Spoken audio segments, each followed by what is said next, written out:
Parayon ang paninguha sang Multi-Sectoral Alliance nga kahublagan kontra korupsyon o kon KKK agud nga matipon ang mga ebidensya kag record diri sa Iloilo agud nga mapasaka man sa mga kaso batok sa mga kurap nga mga individual. Sa interview sang Bombo Radyo kay Mr. Elmer Foro, Secretary General sang bagong alyansang Makabayan o kon Bayan Panay kag isaman ka convenor sang KKK, iyagin pahayag nga seryoso ang ila alyansa sa pagpasabat sa tanan nga mga kurap pag may komitiba na nga natukod agud nga magatutok diri. Ini nga komitiba ang ipangunahan ni Reverend Monsignor Meliton Dodong Oso, Director sang Haro Archdiocesan Social Action Center o kun JASAC, nga prominent governor or convenor sang KKK. Kagang isa pa amo si former kabataan representative Raul Manuel. Suno kay Foro samtang nagahilapit na ang State of the Nation Address o konsona ni President Bongbong Marcos, nakamuno si Monsignor Oso nga parayon ang pagtipon sa mga kinahanglanon nga dokumento halin sa Department of Public Works and Highways kag iban pa nga mga government agencies.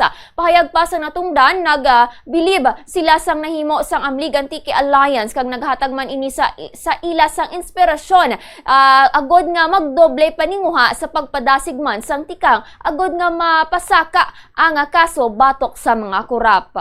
Sa kada istorya na inamon sa kaublagan kontra korupsyon kay isa kita sa convenor, but then sining nato may mga komitiba kag sining nato na consistent ina no nga gina-update kita ni Monsignor Oso sa mga natipon na nga mga data kag tan-aw nato hindi magdugay kag sa tudla nga dako nga bagay ning ginimo sa taga-Antique nga maga-inspire man sa aton nga magdubli kayod man no para mapasabat gid ang dapat manabat.